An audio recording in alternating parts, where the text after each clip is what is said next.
안녕하십니까. 모닝쇼 이건입니다. 뉴욕 증시는 노동절로 휴장을 맞이했습니다. 그런 가운데 유럽 증시도 보합권에서 계속 등락을 했습니다. 하지만 세부적으로는 여러 가지 경제 지표와 그리고 관련된 정치권 이슈들이 이어졌었던 하루였습니다. 자, 오늘도 모닝 체크인을 앞두고 중요한 시장의 포인트들 한 번에 잡아보도록 하겠습니다. 자, 우선 글로벌 헤드라인 체크해 보겠습니다. 대부분 유럽의 이슈와 관련된 부분들이 포진되어 있는데요. 자, 지금 이번 주에도 미국의 경제 지표가 중요한 것들이 예정되어 있는 가운데 유로존의 경기를 시사할 수 있는 제조업 지수들이 전반적인 발표가 이어졌습니다. 대부분이 경기를 살짝은 위축되는 그런 모습들이 이어지게 되면서 시장에 걱정을 좀 끼치는 모습이었었고요.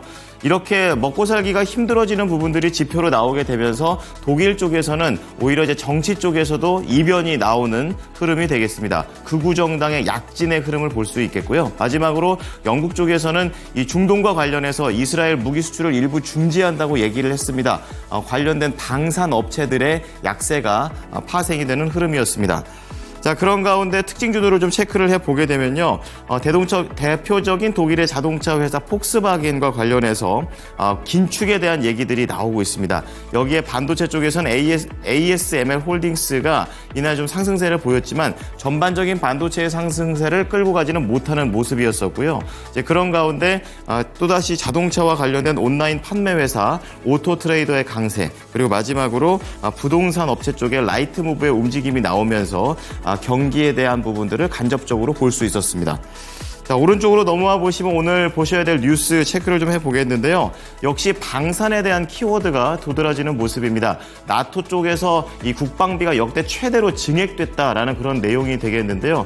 다시 한번 국내 방산주들의 흐름도 어떻게 이어질지 함께 보시겠습니다. 자, 그런 가운데 오늘은 이 전기차와 관련된 이슈가 두 가지나 있습니다. 그중에서 우리나라 현대차와 기아가 8월에 반전 실적을 보여주게 되면서 공포감을 누르면서도 시장에서 잘하는 모습들이 연출되고 있습니다. 그리고 여행 특수 쪽과 관련해서 다시 한번 8월 매출이 롯데 관광에서 역대 최대가 나오게 되면서 관광과 그리고 전체적인 카지노 관련된 종목들의 흐름도 볼 수 있겠고요. 이제 마지막으로 리포트도 좀 체크를 해보겠습니다.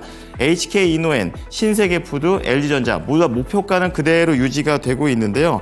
HK 이노엔 쪽에서는 미국과 관련된 키워드 판매가 하반기 들어서 개선되고 있다라는 관점에서 지켜보셔야 될 것 같고요.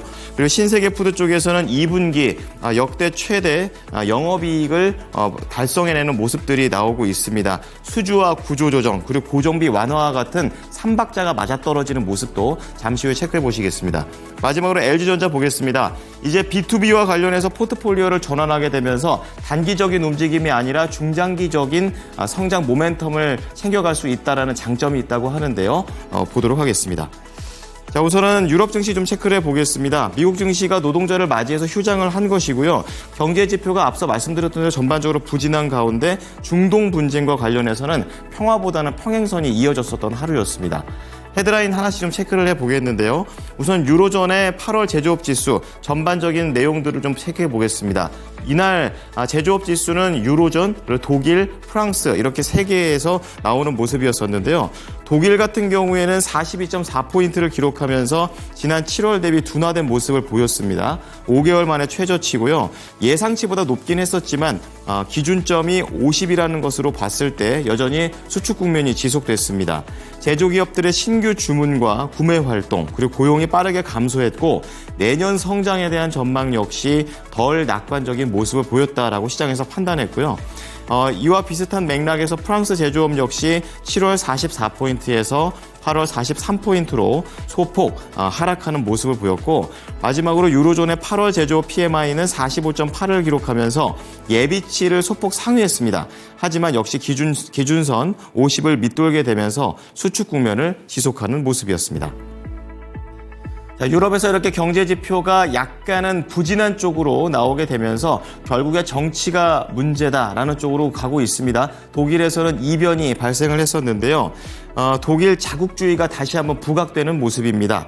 2차 세계대전 종전 이후에 독일에서 최초 극우 정당이 지방선거에서 제1당에 올라섰습니다. 현지 시간으로 1일 독일 공영방송에 따르면 튜링겐 주의회 선거 출구조사 결과에서 독일 대한당, 이쪽이 이제 극우 정당이 되겠습니다. 전체 좌석수 중에서 32%를 획득해서 1위를 차지를 했습니다. 이 선거 결과에 대해서 파이낸셜 타임스는 민생 경제 위기를 극우가 포인트로 짚었다라고 얘기를 하면서 그 다행인 것은 모든 정당이 이 당과 연정을 거부해서 집권할 가능성은 낮다고 얘기했습니다. 자, 이러한 결과가 발표되자마자 독일 닥스 지수가 장 초반에 0.7% 하락하기도 했었고요. 유로화도 약세를 보이면서 움직임을 처음에 보이기도 했습니다. 자, 마지막 중동 분쟁과 관련해서 영국의 입장이 나오고 있습니다. 이 국제법 위반과 관련된 위험이 있다라는 이유로 현지 시간 2일 이스라엘에 대한 무기 수출을 일부 중지한다라고 밝혔는데요. 전면 금지가 아니다라고 영국에서는 얘기를 했지만 이번 결정은 이스라엘과 가자지구 전쟁과 관련해 키어 스타머 노동부 정부 출범 이후에 상당한 정책 변화를 보였다라는 것이 시장의 판단이 되겠습니다.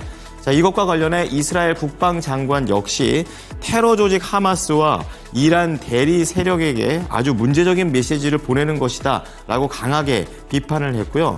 이 내용이 나온 이후에 유럽의 방산업체 그리고 프랑스 탈레스, 항공업체 에어버스와 독일의 방산업체인 라인메탈이 1%, 많게는 3% 중반까지 하락을 했습니다. 자, 이어서 특징주 체크해 보겠습니다. 첫 번째는 자동차 관련해서 폭스바겐과 관련하겠습니다. 이 긴축과 관련된 소식이 나왔는데요. 공장을 폐쇄하고 또 여기에 더해서 감원을 통해 비용을 절감한다라는 그런 내용을 발표했습니다.